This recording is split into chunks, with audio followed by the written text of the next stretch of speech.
How Tia Lola Came to Stay by Julia Alvarez. Illustrated by Mackie Pimentuan.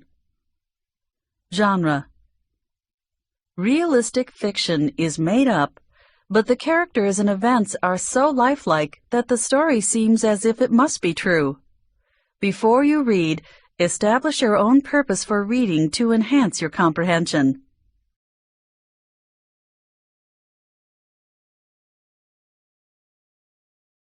Question of the week: how can one person's view of the world affect others?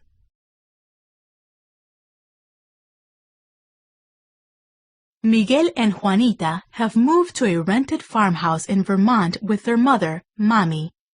Their father, an artist, has stayed in New York. Tia Lola, Mommy's aunt from the Dominican Republic, has come to visit. But some of the ideas she has brought along are a little different, and not always to the liking of Miguel or the family's landlord, Colonel Charlebois. The long, sweet, sunny days of summer come one after another. Each one is like a piece of fancy candy in a gold and blue wrapper. Most nights, now that school is out, Tia Lola tells stories, sometimes until very late. The uncle who fell in love with a ciguapa and never married.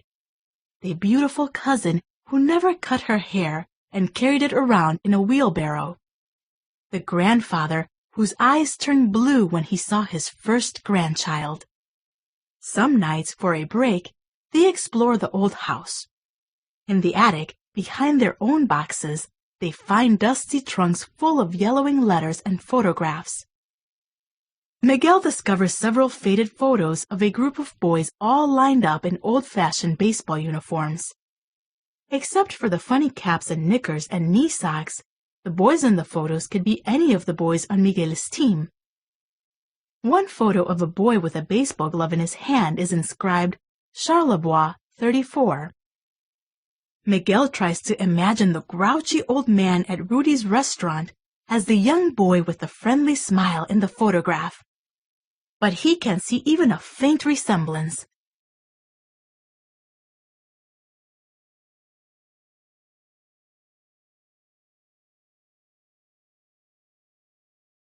Since the team doesn't have a good place for daily practice, Miguel's mother suggests they use the back pasture behind the house.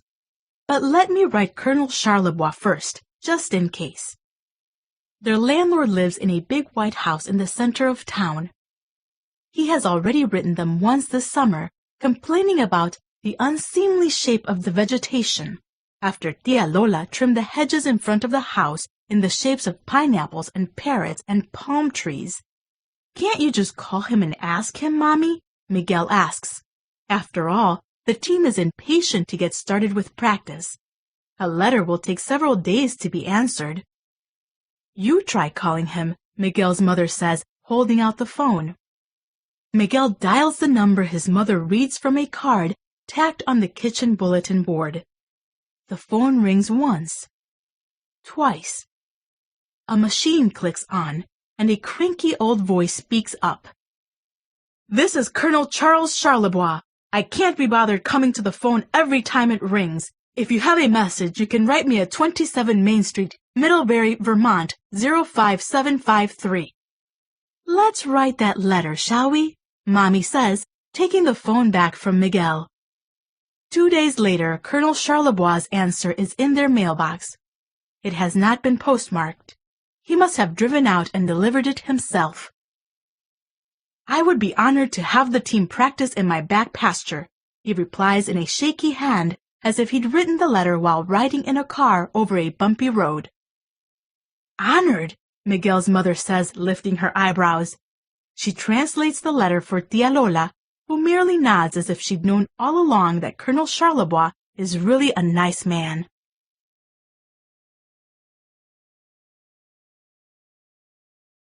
And so, every day, Miguel's friends come over, and the team plays ball in the back field, where only 6 months ago, Miguel, or maybe it was the ciguapas, wrote a great big welcome to Tia Lola.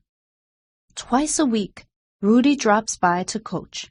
They play all afternoon and afterward, when they're hot and sweaty, Tia Lola invites them inside for cool, refreshing smoothies, which she calls frio-frios.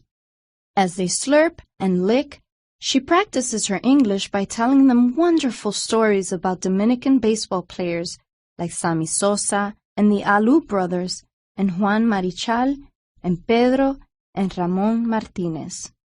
The way she tells the stories, it's as if she knows these players personally. Miguel and his friends are enthralled. After a couple of weeks of practice, the team votes to make Miguel the captain.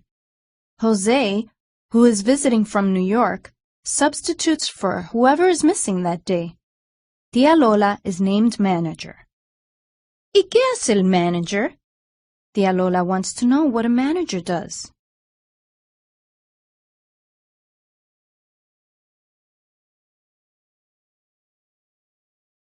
A manager makes us frio-frios, Captain Miguel says. Every day, after practice, there are frio-frios in a tall pitcher in the icebox. It is a happy summer, until Tia Lola decides to paint the house purple. Miguel and his friends have been playing ball in the back field, their view of the house shielded by the ample trees.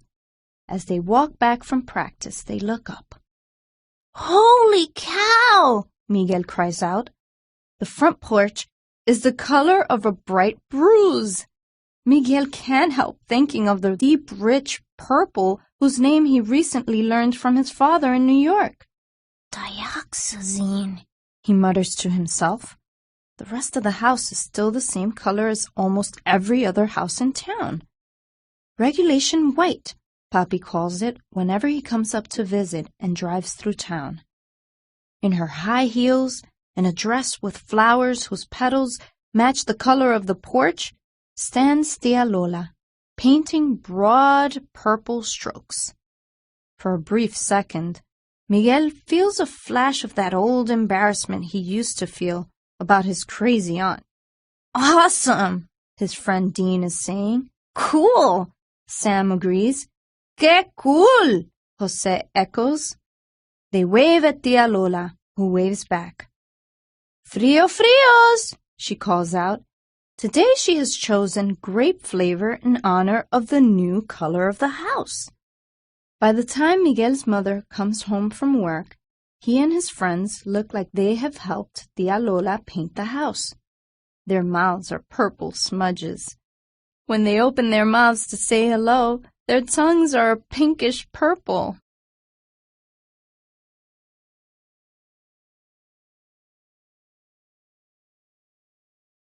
"Okay, what is going on?" Mommy asks, glancing from Miguel to Tia Lola. She looks as if she's about to cry, something she has not done in a long time. Tia Lola speaks up. "Don't the colors remind her of the island? La casita de tu niñez, the house where Mommy spent her childhood." Miguel can see his mother's face softening. Her eyes have a faraway look. Suddenly, Mommy is shaking her head and trying not to laugh. "Colonel Chaubois is going to throw a fit. Actually, he's going to throw us out." "El coronel? No hay problema," Tia Lola says, pointing to herself and Miguel and his friends. Miguel's mother looks from face to face as if she doesn't understand. Miguel and his friends nod, as if they understand exactly what Tia Lola's up to.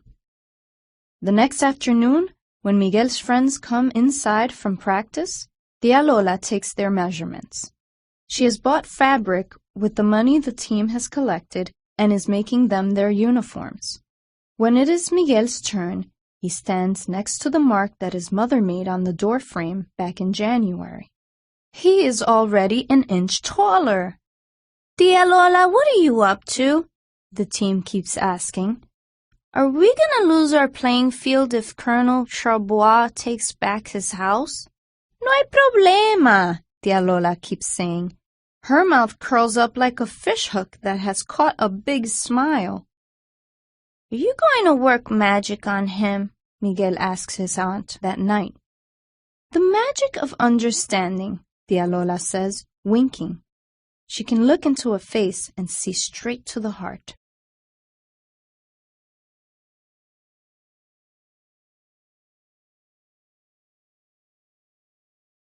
She looks into Miguel's eyes and smiles her special smile.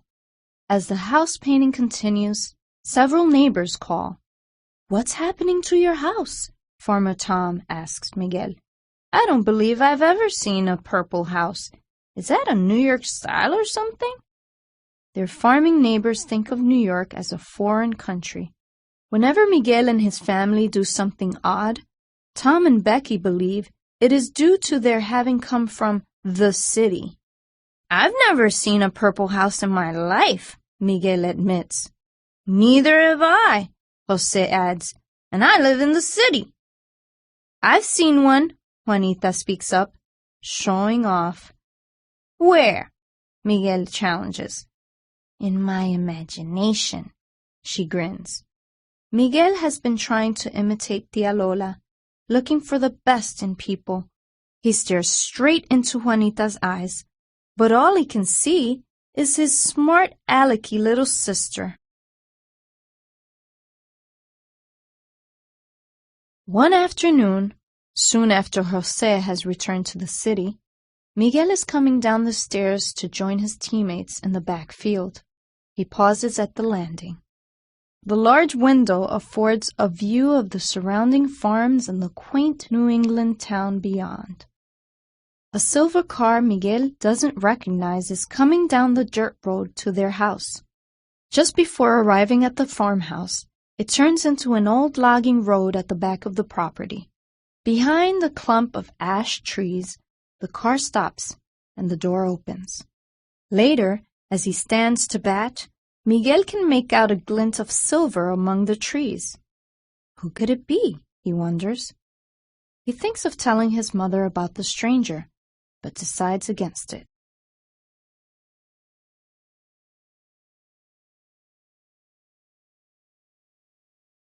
She would probably think an escaped convict was lurking in the woods and not allow the team to practice in the backfield anymore. The next afternoon, Miguel watches from behind the curtain as the same silver car he saw in the woods yesterday comes slowly up the drive. His friends have already left after their baseball practice, and his mother's not home from work yet. He can hear Tia Lola's sewing machine humming away upstairs. Who is it? Juanita is standing beside him, holding on to her brother's arm. All her smart alecky confidence is gone. I think it's him, Colonel Charlebois, Miguel whispers. Now that the car is so close, he can make out the old man behind the wheel. The hood has a striking ornament, a little silver batter, crouched, ready to swing. I'm going to pretend no one is home, Miguel adds. But Colonel Charlebois doesn't come up to the door. He sits in his car, gazing up at the purple and white house for a few minutes, and then he drives away. Later that day, a letter appears in the mailbox. Unless the house is back to its original white by the end of the month, you are welcome to move out. Welcome to move out, Miguel repeats. He wrote bienvenida to his Tia Lola when she moved in. It doesn't sound right to welcome someone to move out. We've got 3 weeks to paint the house back or move, their mother says in a teary voice at dinner. I'm disappointed too, she admits to Tia Lola. After all, she really loves the new color. That flaking white paint made the place look so blah and run down. But still, I don't want to have to move again, Mommy sighs.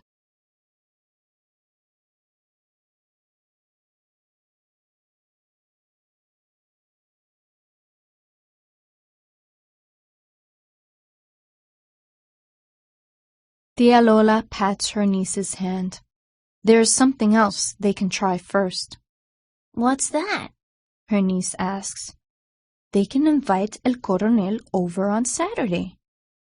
But that's the day of our big game, Miguel reminds his aunt. They'll be playing against another local team from the next county over.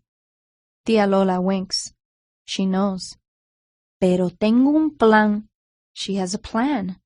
Miguel should tell his friends to come a little early so they can change. Change what? Miguel's mother asks. Change the color of the house? Tía Lola shakes her head. Change a hard heart. She'll need more grape juice from the store. The day dawns sunny and warm. The cloudless sky stretches on and on and on, endlessly blue with the glint of an airplane, like a needle sewing a tiny tear in it. Every tree seems filled to capacity with dark green rustling leaves. On the neighboring farms, the corn is as tall as the boys who play baseball in the fallow field nearby. Tía Lola's garden looks like one of Papi's palettes. But now, after living in the country for 7 months, Miguel has his own new names for colors.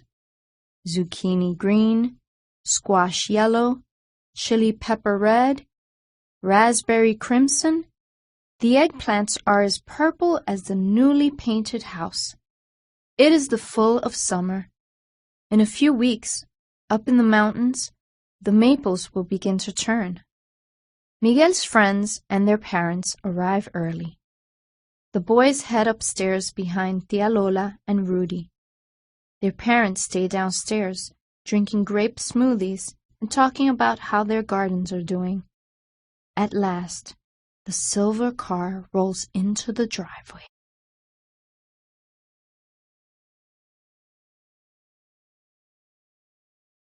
Slowly, Colonel Charlebois climbs out. He stands, a cane in one hand, looking up at the house. 1/4 of the house is purple. The other 3/4 is still white. Which color will the whole house end up being? Miguel looks down at the old man from an upstairs window. Suddenly, he feels a sense of panic. What if Tía Lola's plan doesn't work? He doesn't want to move from the house that has finally become a home to him. He feels his aunt's hand on his shoulder. No hay problema, Miguelito.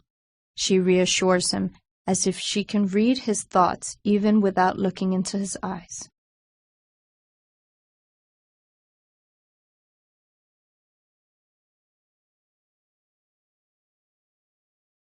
Colonel Charlebois is still staring up at the house when the front door opens.